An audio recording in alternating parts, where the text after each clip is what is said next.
My brother, Aubrey! We're here at the Psychedelic Science Conference. We always meet in cool places. Last time it was Burning Man. Yeah. That's because we're freaks. We're freaks, and we go where the freaks gather. Yeah, that's right. And this is like information overload for freaks like us. Like Yes. This is the mecca of information. Yeah, that's right. What are some of the quick highlights? We're halfway through here. What's the midway update from you as far as your wandering? Well, I kind of talked about it, man. I don't know why I'm hesitating talking about it, but last night this guy came up to me and offered me some hape, which is the tobacco snuff that you sort of blast into your nose, and like.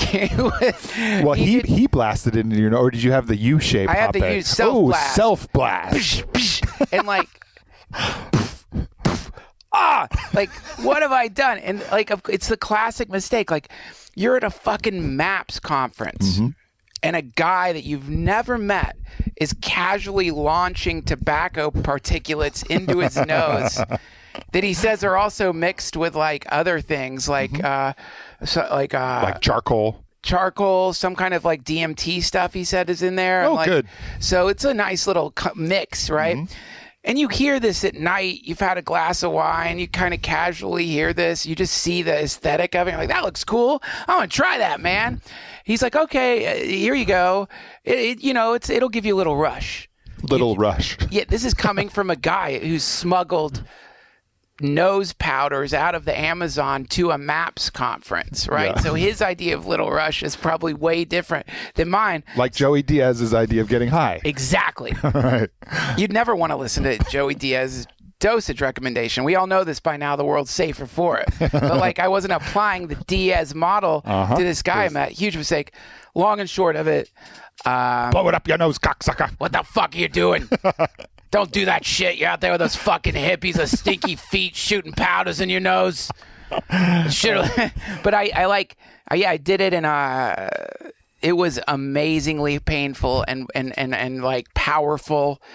Every atom of my being was suddenly like vibrating. Yeah, that feeling. It's like you almost have to take a shit, and you're gonna blast off into space, and you're gonna like emit light from your whole body, and then afterwards you just want to puke. And then you're just puking. You're puking in a convention center. In front of Hamilton Morris from Hamilton's Pharmacopoeia on Vice. Who's awesome, by the way. I love him. Have you interviewed him yet? No, I've cool. Talked to him before, though. One of my favorite people. But he's like watching me with this, like, the way just studying, as I'm like, bleh! And like I'm surrounded by these wonderful MAPS people. So thank God, because they're familiar with this. Everyone there had done this before, and I think they were just watching it, like, as a form of study. And like, but while it's happening, they were explaining, like, your energies are being realigned right now. You need to purge. And just like any other plant medicine, what's weird about it, and again, look, I don't care about the placebo effect. If it's placebo and it works, I'll take it. Right. But you feel this intelligence associated with these things going into you, finding something, doing something to it. You're like, I could feel the shaman guy who gave it to me. I'm like leaning on him, and he's like, do you feel it working on you? And I'm like, I can't talk, but I'm trying to say, it's found something in me. There's a blockage, or I can't. But you're trying to understand how there's like hands in you, or suddenly there's something going, like, ringing out some nasty, toxic, deep Pornhub search that you made some point. Just one. No, that one that just went way too far. Hundreds of thousands of Pornhub searches are being dislodged from some crevice in your spine, and you're like, blah, blah, bondage fisting videos, blah, 700 Russian foot fetish, blah. Like, yeah, right. Yeah, maybe that's what happened. Because I'll tell you, man, and you're trying to look cool in front of people, even as you're puking. I'm still like trying to pull it. I was like, like you're gonna pull out.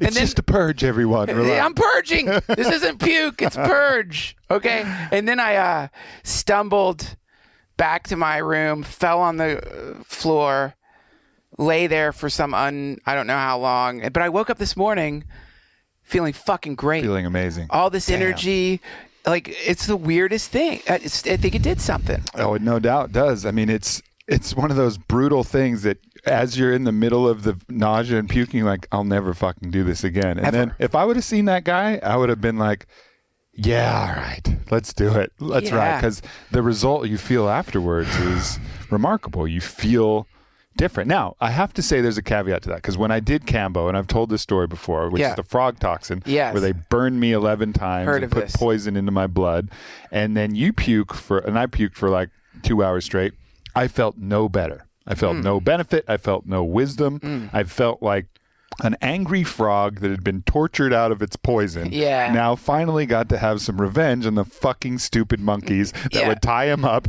piss them off until they excreted their poison. And I really felt like that was what was going on. And I think that idea of, and maybe I know potentially there's people who've had great healings from Cambo or whatever, but to me that just felt like this is a pissed off frog getting his revenge. My throat swole shut. I just felt shitty for like a month afterwards. So I'm not saying that you have to look at these things like everything works. No. But a lot of this shit does. Particularly I've found the plants. Like when the plants get in there, then there's some wisdom there, it feels like. For sure. But you are rolling the dice, especially in a Marriott Convention Center. Like, what am I? But I'm glad I did it. But as it was happening, just like what you're saying, I'm like, not only will I never do this again, I might never do this again because I might die. Like, this might kill me. I'm gonna die in a fucking Marriott. How long? That initial rush feeling, like. If you could extend that feeling, like how long do you think you could hold that feeling before you just completely burst into rainbows? I mean, I couldn't have. I don't know. I mean, it's doing something. I don't know. Not long, man. Not long. I don't want that to happen to me for any amount of time. It's like it's crazy that, and also what's really nuts is with all these plant medicines, you think of the inception moment where like someone was like, all right, I'm just gonna grind this tobacco up and I'm gonna mix it with like these different nuts and barks. I'm gonna grind this up. I'm gonna maybe like taste it. It's pretty cool, but I think maybe I should figure out a way to shoot this into my nose. I imagine they just smelled it, right? Maybe they were making a powder. They thought they were making a tea, something they could mix, and then they smelled it, and then all of a sudden it got in their nose and they felt it, and they're like, oh, whoa. And then they're like, let's get it in our nose further. Yeah, let's bang it in like it's a nail and a hammer. So that's odd to me. The technology's out there really odd to me. And the other thing that's odd is the way that my westernized mind would be surprised that someone who gave me a medicine, and while I'm trembling and I'm like, I'm sitting down, I've like puked a few times into a trash can, sweet people around me, you're purging, they're giving me things to wipe my mouth, and as I'm sitting there, he's like, do you want to see who made this? Do you want to see who made this powder? I'm like, yeah. I didn't say it like that. It's like,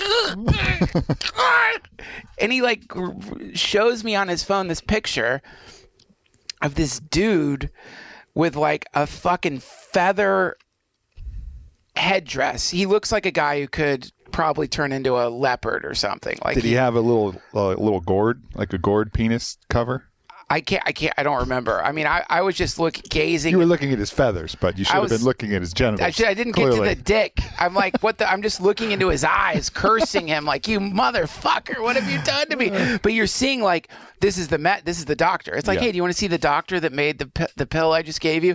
And you're looking at this guy. But it's funny to me in my westernized mind when I wake up this morning, my back's been hurting nonstop. I've got a spinal stenosis from when I fucked up doing deadlifts, but suddenly that pain that I've been feeling is just gone. Now, I'm not saying it fixed my back. I expect it to come back at any moment, that pain. But why the fuck is that pain gone today? That's been with me for so long. And my mind, my westernized mind is like, no, I reject the idea that this thing that this guy told you was a medicine created by this guy who's clearly one step away from like turning into a forest tree or something, whoever this guy is, my mind rejects that there could be potency in that medicine because I'm so indoctrinated into a westernized outlook on the way healing happens that I reject the idea. But it doesn't care that I rejected the idea any more than aspirin cares if you believe in it or not. Right. And that's pretty cool to think that, holy shit, there really might be a whole miraculous healing technology that just hasn't made its way over here yet or hasn't been translated into the language of the West yet. And it's starting to happen at this convention with these people. It's pretty cool. And that's what we're seeing. Like, I just interviewed Dave Nichols, who's the head of Hefter, who's been doing all the research on psilocybin and the trials that they have ongoing. Alcohol addiction, cocaine addiction, OCD. They're looking at an eating disorder trial, major depression, anxiety, end of life care, spiritual. Yeah. It's like, there's so many uses for these plants and so many different ways that it works. Like the classic indication for hape wouldn't be back pain. No. Right? But in some way, by affecting consciousness, which is like the master motherboard of the system, by affecting consciousness in a way, we're able to fix most of the shit. And guess what? We already know that because it's called the fucking placebo effect. And Right. it works on every single thing. That's Right. why every single trial accounts for the placebo effect because it works. And what is the placebo effect, everyone? Oh, it's your mind fucking fixing yourself. Right. Right? So the idea that if you enhance the mind, expand its capabilities in a certain way, that you can fix pretty much everything, like we already know that. But now we're actually finding technologies that can enhance that. Yeah. So cool. Fucking cool, man. Fucking cool. Yeah, really cool. Being healed is so great. It's like, you know, when that happens, it's such a remarkable occurrence that it almost makes the pain worth it in a weird way, because it's just to realize like, oh my God, I've been relieved of this suffering by especially in a novel way, unexpected way. It's really interesting. God, I mean, now I'm definitely going to take ayahuasca now. I know that because now that I've experienced some little bit of purging and the embarrassment of doing it in front of people, but like the after effect of like, oh fuck, yeah, I got something out. Like a bat flew out of me or something. Like, God, it's like, wow, I should definitely look. I'm going to do it for sure now. Definitely. I just bought a Harry Potter magic ayahuasca wand. Connor, can you go grab that to us? Let's bring it over to Duncan. What is this? Let's help him get familiar with ayahuasca. Oh, cool. Look at my little Harry Potter wand that I bought here. Oh, yeah. What is that? That's ayahuasca, my friend. Banisteriopsis capi. No shit. So when you see it in the jungle, this is really wet. The bark is like really damp because obviously it's a rainforest. Yeah. And you'll see them kind of pound it out, and they just pound it and pulverize it and then put that in a big old pot and then shred a bunch of these leaves like chacruna, opiaje, wambisa, and then there you have the ayahuasca. But this doesn't contain the DMT. This contains the MAO inhibitor? Yeah. That makes it orally active. Is it true that these there's a problem, like these are going extinct out there, like they're running out of this stuff because of the demand? It takes a long time for one of those to grow, doesn't it? It's not. Yeah, they're not the fastest, but they're not the slowest, and they also grow through and around everything. Like it's a vine. You know, it's a vine that it would be hard to stamp out. You know what I mean? Right. Like it's not like an old tree that would be easy to eradicate. Like if redwoods got you high, like the world would be fucked.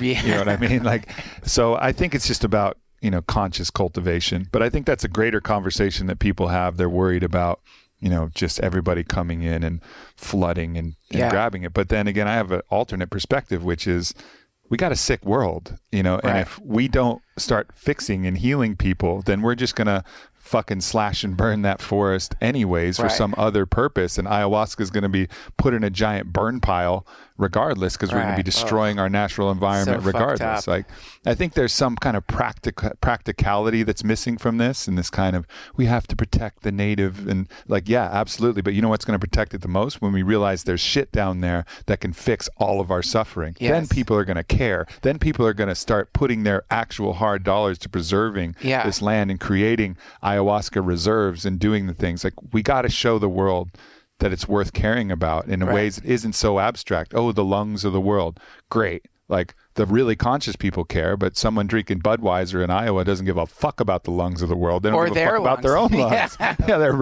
ripping fucking Camel Heavies or whatever. They're at war with their lungs. Yeah, totally. So yeah, I kind of have that other perspective. Like, these plants are here to heal not just a specific small group of people. They're here to heal the world. And so we need to find ways to to make that happen. Yeah, that's the translation process. You just have to translate the data, because we're like, I don't want to call it racism. I don't know if that's necessarily what it is, but it does seem that when the brown people from the jungle start talking about a healing technology that they've had for a long time that really works to heal a lot of Western afflictions that we have no real cure for, people over here are like, okay, whatever. Right. Go play your fucking flute somewhere else, psycho. That doesn't work. You quack. You fucking quack. No one wants to hear your shit. You quack. What are you gonna do? What, the spirits did it? Oh, the spirits healed me. Get the fuck out of here. That same person goes down there to drink, and they're like, the spirits are after me. Help me. That guy's like, oh, what about those spirits now, bitch? Yeah, exactly. So it's funny. I just love that we're in this bubble here in the West, and it's like nature itself is attempting to like get into our brains and our bloodstream to like make us stop, or at least to shift our momentum into a different path, into a different way. So it's fascinating to me that it's having to pierce in the same way it has to go through the blood-brain barrier to get into the brain. Ayahuasca actually has to go through this other barrier, this kind of like the barrier of our paradigm.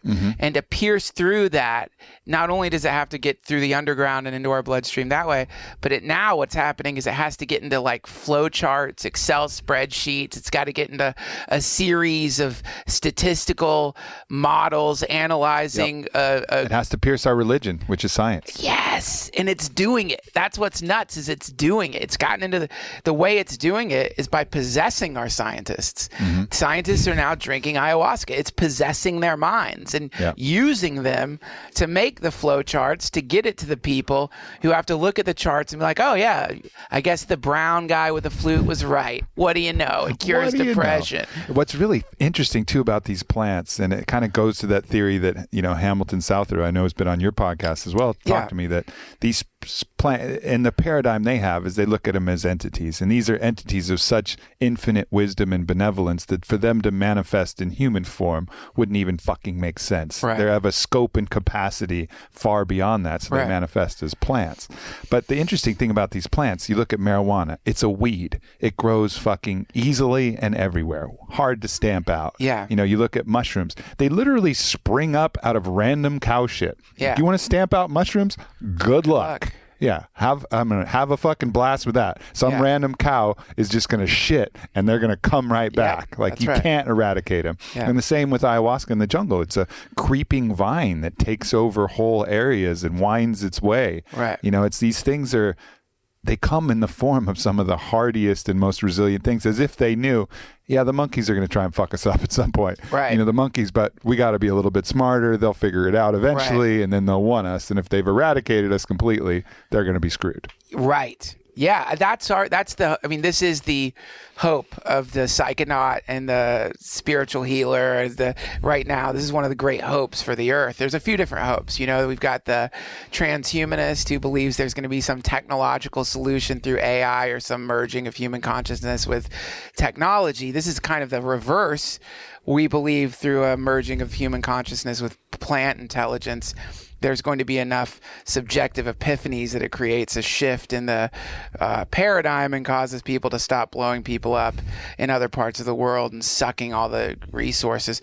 But both of those very hopeful probabilities or possibilities are probably, sadly, and maybe just because I'm not trained in positivity, sadly, that both of those probabilities, the more I think about it, or maybe it's just, with the current times, I think, God, I don't know, man. Like, if I'm a betting man, like if this is just a video game, you and me are in Vegas and we've been watching like Earth movie. And they press pause on this point right now and they're like, everything's going to change in the next 10 minutes of this movie. How do you think it's going to change? Let's bet. And it's just, we're just betting. And we've been looking at everything. Fucking North Korea, ISIS, Moabs, the Earth thing. It's floating in the middle of a galaxy where rocks slam into it, and so when you're placing your bets, How much are you going to lay on, oh, no, the magic vine's going to get into the heads of enough senators that they're going to be like, oh, you know what? Let's stop blowing up these people. No, ISIS is going to start drinking ayahuasca for sure. It's going to get into ISIS. Radical fundamentalist Islamic terrorists are going to be like, hold on, guys, let's take a break from the jihad and sip upon the vine of death so that we could truly understand who we are and rid ourselves of our internal darkness. Let's stop. No, that's not going to happen. And so when you look at that, the reality of things, I don't want to be negative. I do. Well, that's fine. Take your time, because I'm going to come in like a positive motherfucker. Yes, okay. And play the other side of the coin. I need that because the way I look at it is kind of like, okay, what is the I think, yes, things get good. Yes, for sure things get good. But, like Crowley said, when there's birth, there's blood. Yeah. Yeah. I don't necessarily think that things are going to be smooth all the way necessarily. But when I look out, I look with a lot of optimism. And again, I love that video game analogy or that movie analogy, because there's always the pinch. There's always where the odds seem almost insurmountable. Right. You show up in, the game, like I think one of the last few games I played was like, I think it's called God of War or something. Okay, like sure. That, where you're the dude with the little... It's cool. It's cool. And you look up and you're about to fight fucking Zeus, and Zeus is this big and you're this big, and you're like, how will I ever beat Zeus? Yeah. But nonetheless, you have the tools and you have the way, with enough skill and enough attempts and enough tries, you can change that. And I think that's exactly the plot of this game that we're in. Yeah, the enemies and the resistance has mounted and looks insurmountable, but there's a certain kind of resilience and a certain kind of forging of the human spirit that creates. Everything has a counter reaction. All of this resistance is going to create a response that ultimately is going to be strong enough, I think, to overcome it. It's simultaneously building the positive side as it forms the resistance on the negative side. It can't do one without the other. So we're just getting stronger and wiser and smarter and more conscious and activating more resources that are just starting to come up. And I think some of it's going to be the old guard is going to die. I was listening to this. There's actually been a study done that science doesn't really advance from scientists or anybody really changing their mind. It advances when those people with the old theories die and the new people come up. It's very hard for people to change their minds. But when you're younger and you haven't been exposed to that system, and you have a new system where people are going to Burning Man and expanding their mind, and those people start to seize the power, then I think we can see dramatic change. I'm really thankful, actually, even though it sounds kind of fucked up in a way, that we haven't found the technology to advance human life indefinitely, because I think we need some old, stubborn, egoic, the old guard to pass the torch down to the younger generations, which typically, and it's not always the case. I mean, I just had Dave Nichols in here who's 72, and Gabor Mate who's 73, and Stan Groff. I mean, it's not like it's directly always about age, but I think these new ideas are going to take hold. And when these new ideas take hold, I think we'll see the shape of everything start to shift. And information ultimately is the weapon against ISIS. It's the weapon against that.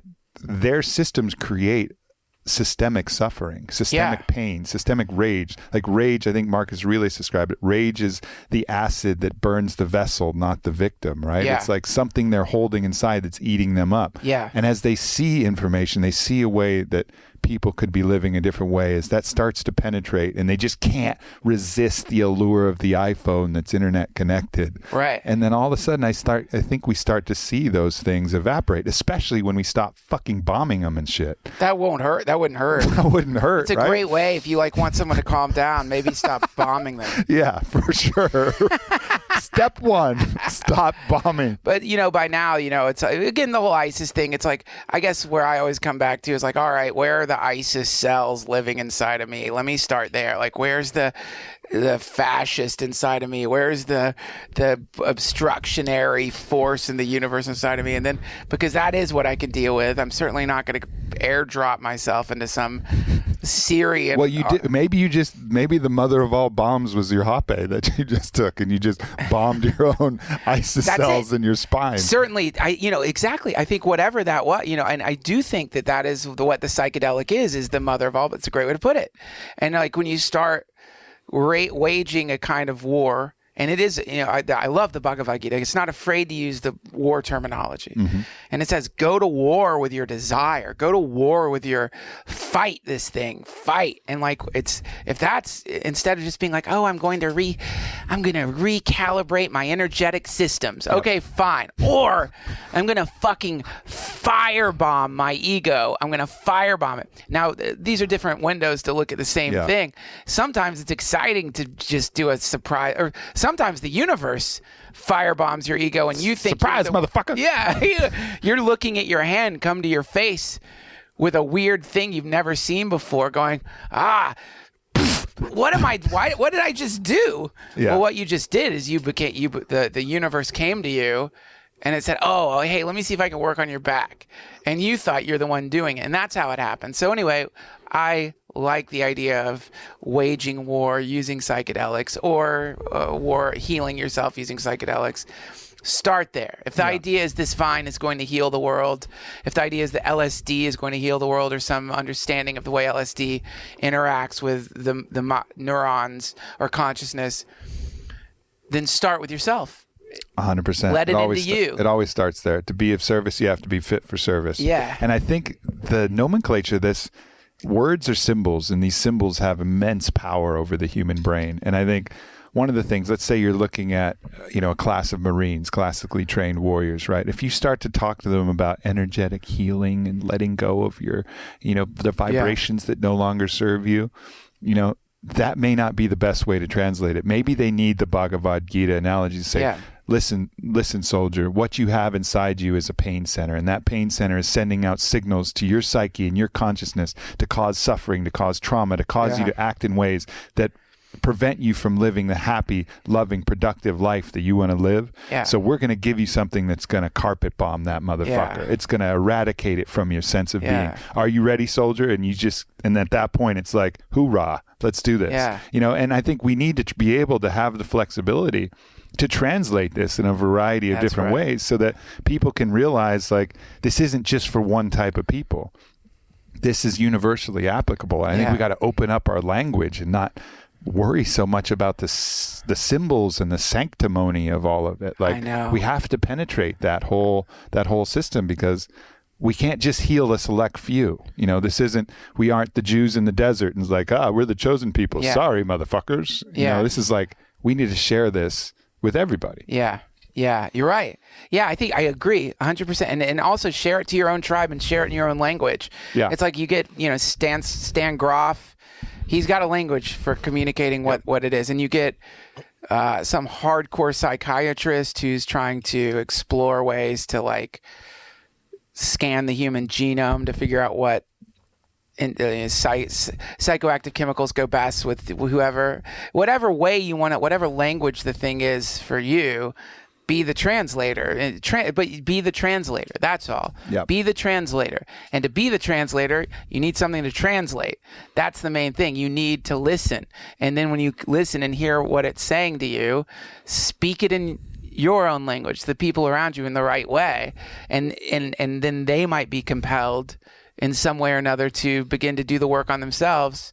And then that's where the thing you're talking about happens. Yep. That's how it happens. Certainly not by sitting in your fucking apartment worrying about ISIS, weirdo. Yeah. You're sitting there all, fucking nod over Islamic terrorism, while meanwhile you just fucking threw clothes at your girlfriend. Yeah. You know what I mean? But I know that it can work, because when you start to translate, like, and I really don't think you would mind, but I've started to take Donald Cowboy Cerrone down this path, and he's, we become good friends, and we've done consciousness work. He's a UFC fighter legend, right? Okay. But he's known for wearing a cowboy hat. He drinks Budweiser all the time. Is like the classic, cowboy kind of I know you're talking associated figure. Great dude, right? But that guy, if he continues down this path and sees the benefits that the early stages of the path have shown,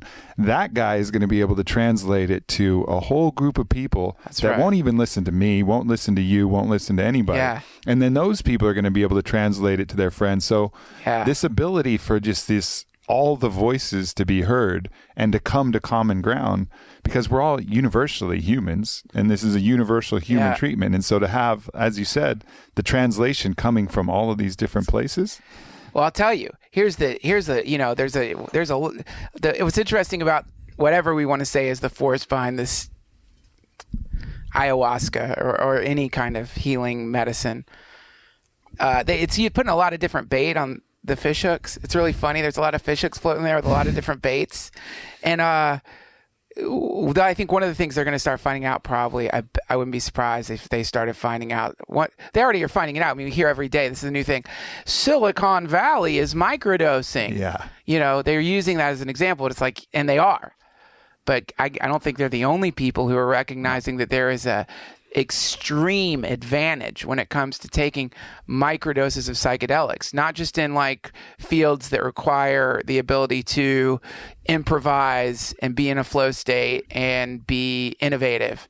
But I wouldn't be surprised if, like, in the military, where we need to like fuse people together, this is that book, or where a troop needs to function as one mind. This is you know Stephen Kotler, I'm sure you do. I do. And his book, Stealing Fire, great amazing fucking book. I just did a podcast with Jamie. Yeah, it's the co-author of the book. Yeah. It's awesome. So the idea Incredible. is like so now it's like, oh shit. Like, and then Kotler, I don't think he says that the Navy SEALs are taking LSD, and I don't think he could if he knew that. And I think if they told him that, they would be like, don't tell anyone this, I bet.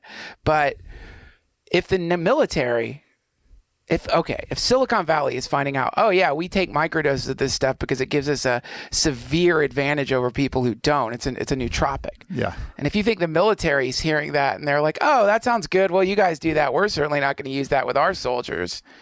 Why would we give them something that increases their visual acuity or makes them work together as a team? Why would we do that? We don't need that. The problem with that, though, is the side effects that are a little troublesome for the soldiers. Yeah. Which is, wait, why am I killing people again? Right. That seems to be the stubborn, pesky side effect of these psychedelics. That's it, though. But if I'll tell you, man, I think it's getting in there. It's a guess.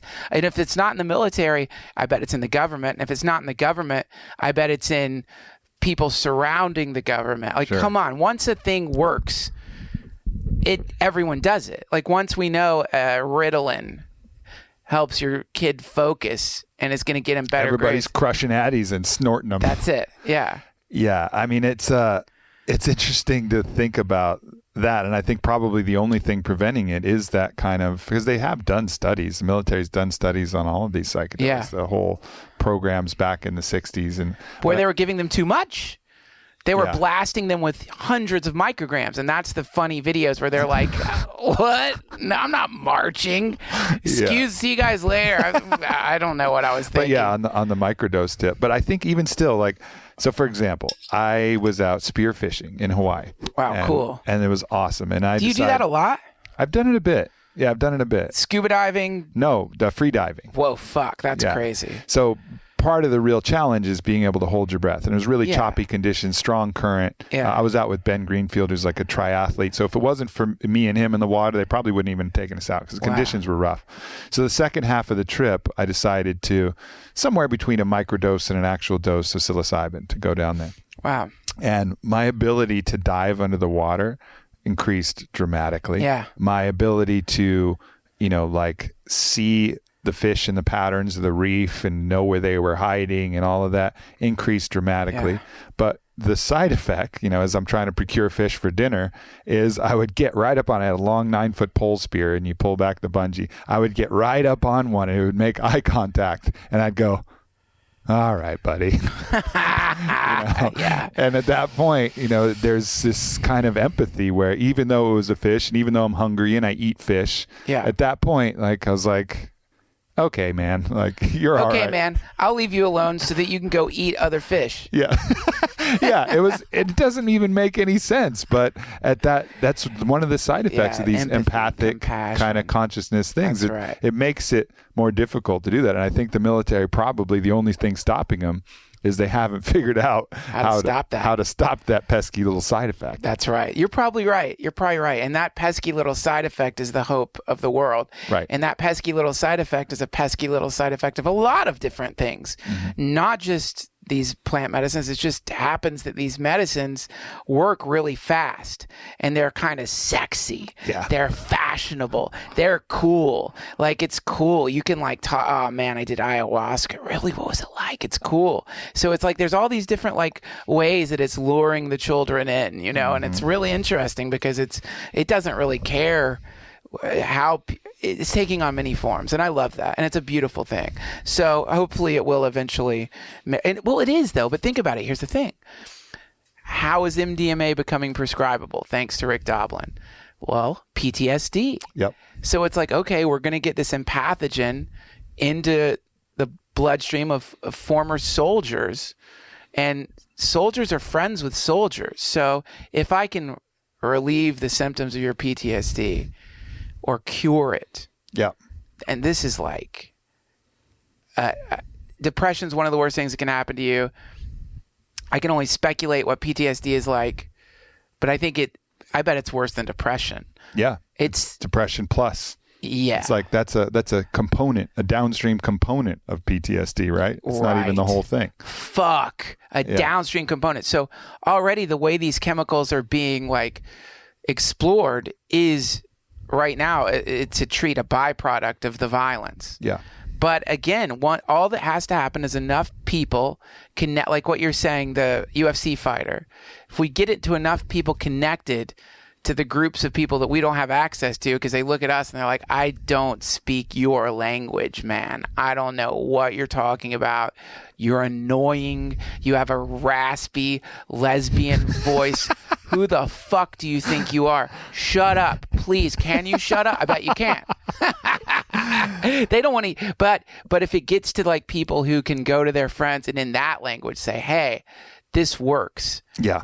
And now generals are taking it, because a general's going to wonder, if I'm a general and my soldiers are being treated with this stuff, I'm going to be like, what is it? What does it do if I take MDMA? What is that going to be like? Mm-hmm. And then just what you're saying, that pesky little side effect, that starts happening. You can't tamp it down forever, man. You can't tamp it down forever. So maybe you're right. And Aubrey. then look at some of the indications of psilocybin. I mean, the psilocybin indications are so broad. And so if someone is going in, let's say they go in for alcohol addiction, right? And that's a very narrow I'm addicted to, or cigarette. They actually showed 80% of people right off the bat quit smoking cigarettes when they took psilocybin. That's right. And it persisted to 61% or something like that over a long period of time. Way better than like Chantix and therapy, which is the approved method, which is like 30%. So double as effective. Let's say someone goes in for cigarette addiction. That's even easier. Oh yeah, I'm going to cure my smoking addiction. Well, guess what, motherfucker? Psilocybin does a billion other things too. Yeah. And all of these other things are going to start to work. Yeah, you're going to put that cigarette down. But maybe that's because you love yourself better. Yeah. And maybe when you love yourself better, you'll start loving people better. And so these things will start to work in the ways that, we're not even expecting. It's like the opposite of Pandora's box. It's like the panacea box. That's interesting. But especially with the smoking cessation psilocybin treatment study, this is what I've heard. Haven't looked at the papers, secondhand info, but it came from someone who's a psychiatrist, so I think it's probably legit. But you can look it up on the internet to make sure. There is when the 70% cure rate, the 70% experienced a mystical state. So it's like when you're taking the psilocybin, there's a direct correlation between you stopping smoking and you having what is categorized as a mystical state during the experience. So it's not just psilocybin, 70% quit smoking, psilocybin, oh fuck, hi God, oh shit, oh God, oh what, oh right, oh I forgot, oh what was I doing to my body? Smoking, I'm not going to do that anymore. Yeah, the doctor's like, folk keep asking him about smoking, like, Yeah, I already told you I'm stopping smoking. But can I talk about what really happened? I talked to God. No, we don't care. They do care. What happened about smoking? That's what's hilarious about these programs is they actually have broken down into like a scientific version of a mystical experience. Here are the classifications of a mystical experience.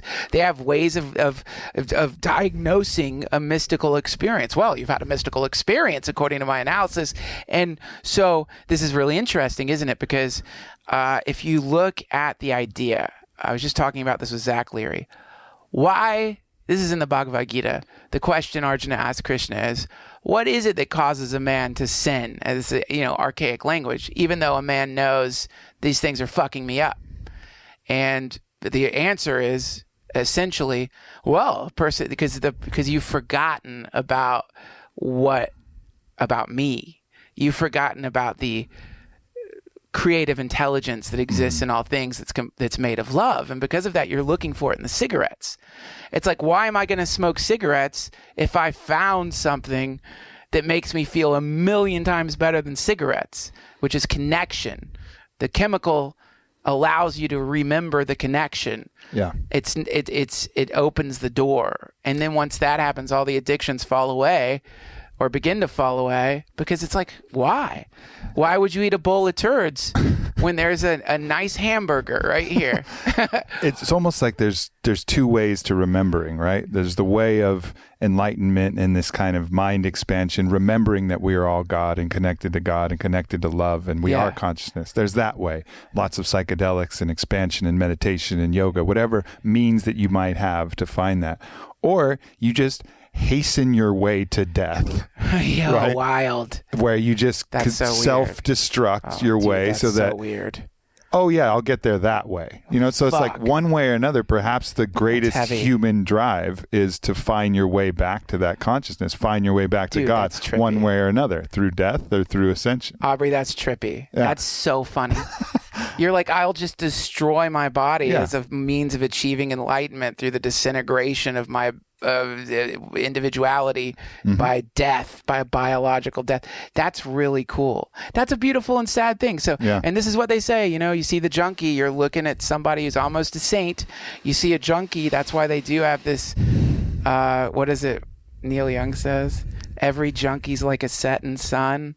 It's like you do see this glow about them that's different than other people. It's the same kind of glow you see around the mystics.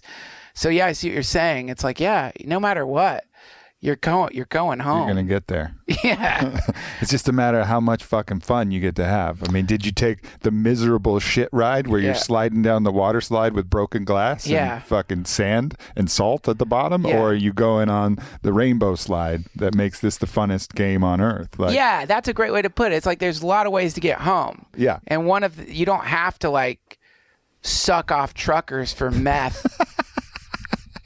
Unless you like that. Unless that is your rainbow slide. That's right. Well, that's different. If that's your rainbow slide, go for it. Because I do know, actually, I swear, I have a friend who that is like one of his forms of meditation. But not for meth, but just sucking off truckers. But which is fine. Makes him really happy. You have a lot of truckers that are like, hey, can you let me know your friend's name?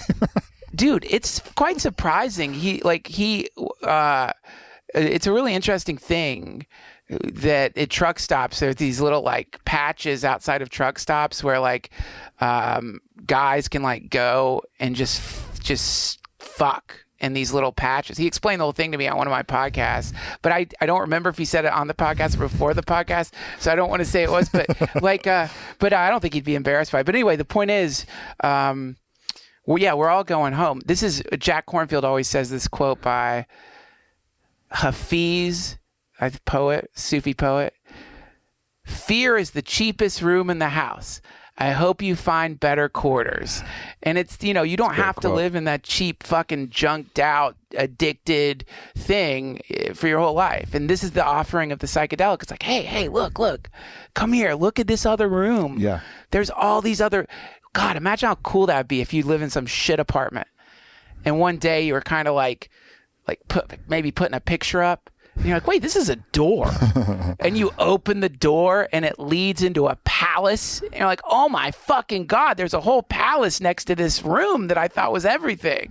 That's the psychedelic. It shows you, oh yeah, you're living in a mansion. Yeah. And I think that that's, if enough people experience that, then yeah, man, world peace, right? Yeah. Well, that analogy, I just was talking to Dave Nichols about the mechanism of action of psilocybin, and what he's talking about is really what they're finding is the dramatic increase in neural connectivity. So all aspects of your brain start communicating. Everything that was once compartmentalized then starts to open up, and you realize it's much bigger. So it's really like perhaps your identification point of consciousness is somewhere more focused on that classic default mode network, maybe the amygdala, right. Maybe these areas of the brain that are more fear responsive. Yeah. And you forge this little protected apartment, yeah. And all of a sudden the psilocybin comes in and starts blasting out walls. Yeah. Doosh, doosh, yeah. Doosh, doosh, and you're like, oh, damn.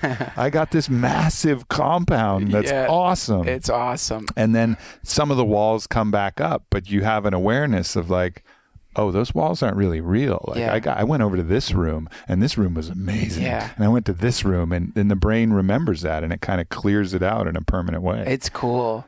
Yeah. That old scared ass self, like you'll suddenly realize, like, oh, I'm being the scared me right now. Like, oh, fuck, I don't have to be this person. Yeah. That's barely anything that I am at all, but it is. A lot of people spend their whole life scared, freaked out.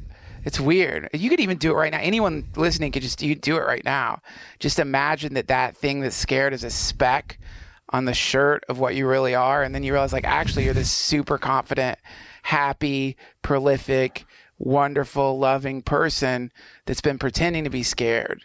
You could just do that. You could just imagine, like, oh shit, this angry thing I've been doing is just like a weird game of make-believe I got stuck in. And then you pop out of it. Well, again, this actually came to me after this fucking, I don't want to say asshole, is a very sweet dude, gave me this powder that I blasted in my nose. I swear, man, I think there's something to it, Aubrey. I really do. I think there's, that. Yeah. And it's the idea, I mean, what you're talking about is the classic awakening. It's like waking up to the reality that you're not all of these things that you thought you were. Yeah. This Buddhist that I started following, his name's Muji, Jamaican-born Buddhist, and he has... I listen to a lot of his talks, and one of the things he says, you either wake up inside your body or you continue to wear your body like pajamas, still asleep. That's so funny. Right? It's like you're either in your pajamas just sleepwalking around, or all of a sudden you wake up and you're like, doing. Oh, shit. Yeah, that's pretty cool. Yeah. I love that. Yeah, just you do. You're like, oh, what the fuck? Oh. I mean, just like anybody else, like I've seen the videos, dude on Ambien in an airport. Did you see that? The guy just unzips his pants and just starts pissing on the carpet of an airport.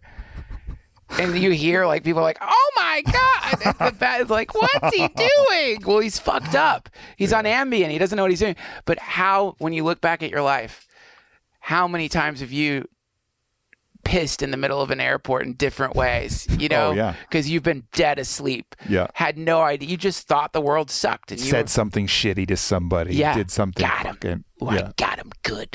And you go home, you're like, ooh, I got him good. How many, dude, one of the primary phone conversations, I love listening in on people in public on the phone. It's so fun to listen to the different lives happening. But if you hear, all the time I hear, and that's when I told him, bop, bop, bop, and I got him good. Some version of it. And then I said, bop, bop, bop. The game verbal version of the 3 snaps. Yeah, I got him good. I got her good. Yeah. People are spending their whole lives playing the game of like, I got him. Yeah. And that's a really, really unfortunate and boring game to play. Yeah, I mean, especially when you get that conscious perspective that's you're just doing it to yourself. It's just the other version of yourself in the different life, right? Like it can't possibly work. No one gives a shit. No, anyone who's gotten me back, I forget about it within like 8 minutes. Like if you get me back, I promise you, I'll be like, wow, you really got me. But the next day, that's never going to cross my mind again. Right. So while you're like, ooh, did I get that asshole? While you're like, ooh, yeah, like some Gargamel fucking warlock in your Tower of Doom. Well, you're having a seizure of pain. No one's remembering the darts you threw at them. Right. No one's thinking about it, probably. And if they are, well, congrats. That's an extra fart in your fucking life floating around. Yeah, that's that other thing that when you do get perspective and you do get to have that mirror eventually shown to you, then that's that, fuck moment. That, God damn it. Damn it. Why did I do that? Why was I living that way? It's like being in a water park and deciding to sit in the urinal. Like, oh, this is the best. I love this water park. Oh, God, flush it again. Flush it again. This is an amazing ride. You're like surrounded by like water slides and lazy rivers and wave pools. Oh, yeah. Oh, wait, what? You mean there was other rides than the urinal ride? That fucking piss ride I spent my whole life in? That's it, man. And that's I think probably is a sad moment in a person's life if you get too close to the end and you realize you were the urinal ride. You were fucking sitting in a toilet in a water park for your whole life and pretending you were in the ocean. And it's like, that's a tragedy, which is why there is if you are a suffering person, if you're lost in pain, if you're lost in depression or whatever the fuck it is, you gotta fight. Right? You gotta fight because it's a water park. It's a blast out here, man. It's so worth it. It's so worth it if you do. And you think like people are so obsessed with this idea of control, right? But the people obsessed with this idea of control aren't really in control. And that's like the great illusion of it all. Right. Like you're trying, I don't want to take psychedelics. I'm afraid of losing control. Bitch, you're not in control right now. Your fucking fear's in control. Ooh, that's good. Your lust is in control. All of these things are actually controlling you right now. And this thing that you're saying, I'm worried about losing control, it's really actually gaining control. It's like the whole backwards game. Wild. Big joke of the universe. Like, I don't want to lose control. I like being in control. Motherfucker, you're so far from being in control. You know, you got this little tiny reptilian basilisk in your brain called the amygdala. It looks like a fucking Super Mario villain just calling out the shots, just Bowser like, do this. Yeah, dude. Yes. Take the mushroom ride, my friend. Go down the tube, beat the Bowser. Yeah, man. It's so true. It's so funny that the primary reason that people reject psychedelics is a fear of losing control. The implication being they think they're in control. Yeah. Meanwhile, they're taking Ambien and pissing in a fucking airport. Yeah. No shit. They're going through their fourth divorce. You know, they're like, it's not that if you're going through your fourth divorce, it necessarily means you're in control of outer control, whatever. But yeah, that's a really funny thing. The illusion of control. This is one of the primary elements of the path of bhakti yoga that I've studied a little bit is the conceptualization of the question is one of the questions is what is controlled and what is controlling? So who is the supreme controller and who is that which is controlled?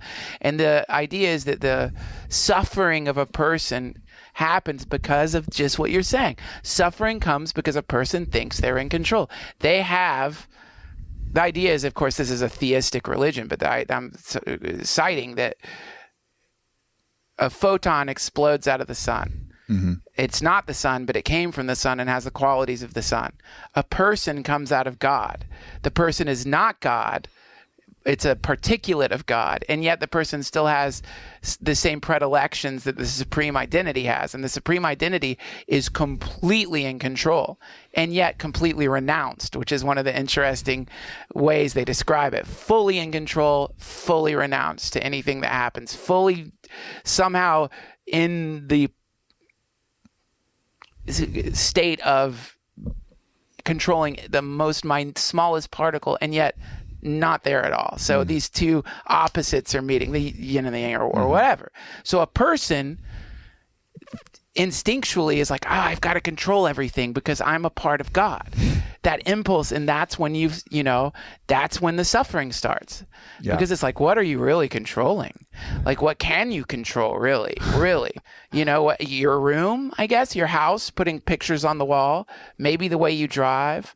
But then it's like, God, this woman at the Ram Dass retreat pointed this thing out. She was like, odds are you're not going to remember anything that's happening right now because most people are living in a forgotten memory, which we live in, you know, like you don't remember shit. That's true. So if you don't remember it, how are you in control there? You weren't even there. There's huge swaths of your experience that are just gone. You don't know what you ate 4 days ago. You don't know you know what I mean? If you try to think back 7 pisses ago. Gone. Gone. Where were you? You knew you were pissing somewhere. I mean, maybe you could do it 14 pisses? No way. I think I might be able to go back 7, but it's like probably, so just these fundamental strange actions that a human has to do as part of the life process you don't remember. And then it's, of course, the classic example is the meal. And it's not the meal, the porn you looked at. Go back 8 porn hubs ago. Do you remember what you're looking at? Only when I'm puking it in a Marriott City Center trash can. Watching it. Then I remember it clearly. Yeah, that control and then permanence. We're always struggling for permanence as if we're going to get to something that we can finally happen that's permanent. So I think Stan Grof was great when he was saying, he was talking about some of the physicists that he talked to. He's like, there are no such things as nouns. There's only processes. I'm not Stan Grof. I'm Stan Groffing. Oh, I love this is not a table. It's tabling. Because so cool. everything is in motion. But we have this idea that something is permanent. Nothing's fucking permanent, which is the futility of attachment. The more we try to hold on to something and make it stay, it won't. It'll just keep going until our fingers break and our nails rip off from the pain of trying to hold on to something that inherently can't be held on to. Fuck yeah. That's beautiful too, because I love that, because if we have a spectrum of self, and if you allow yourself to take the leap that your self isn't necessarily dependent on your body to be, that you might be something that transcends matter and is exploring matter in the form of your identity, but it's maybe not dependent on your body being here. So that means this continuum is infinite. And if it's a continuum, that means there's a connection. Right now, because of our spot in the time-space continuum and the way we perceive time, we're only going to see this moment. We can barely remember the past, certainly can't see the future. But if it is a continuum that isn't limited to our life, to our bodies existing, then potentially on this continuum, there's some perfected version of ourselves. Yeah. And if that's the case, we're connected to that right now because it's a continuum. And if we're connected to that right now, then could we not draw energy from it? Because we're connected. And maybe when we find our hands blasting snuff into our nose, and maybe when the miracles happen, where we start healing ourselves and we think, all right, you know what, I'm going to start working out.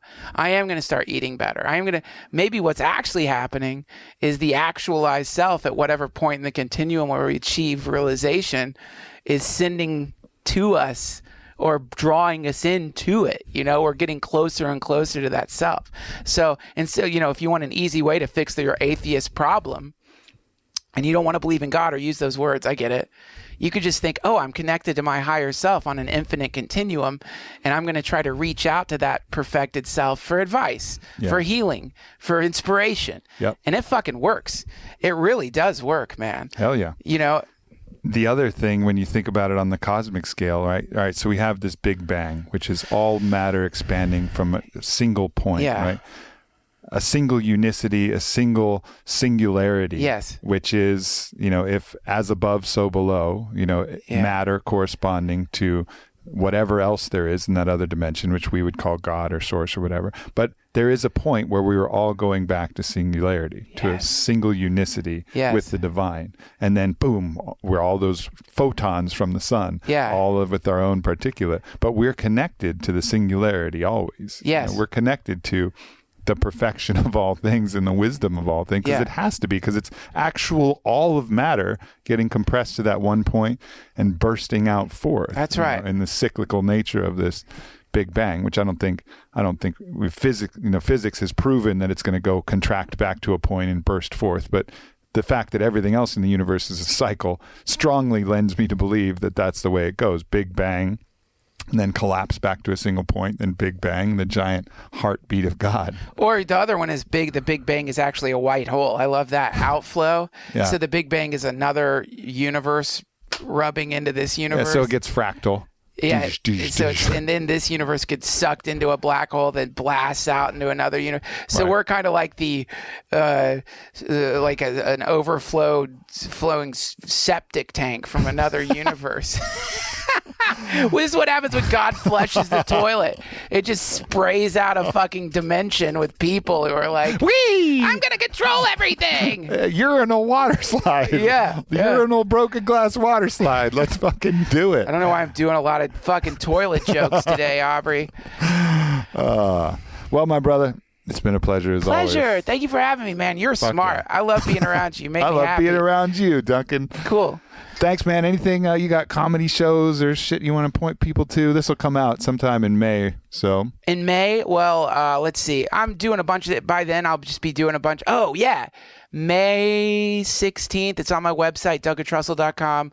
Doing a live podcast with Alex and Allison. Great. Potentially, we did talk about it. I got to remind them because maybe, who knows, stuff happens. But I am doing a live DTFH with, I think, Alex and Allison Gray. Awesome. I pray for that, but I think it will happen. So that's going to happen. And everybody listen to the Duncan Trussell podcast. It's fucking amazing. Duncan Trussell Family Hour. So fucking good. Thanks, man. I appreciate it. Yeah, for sure. Thank you. Cool. All right, everybody. See you later. Bye.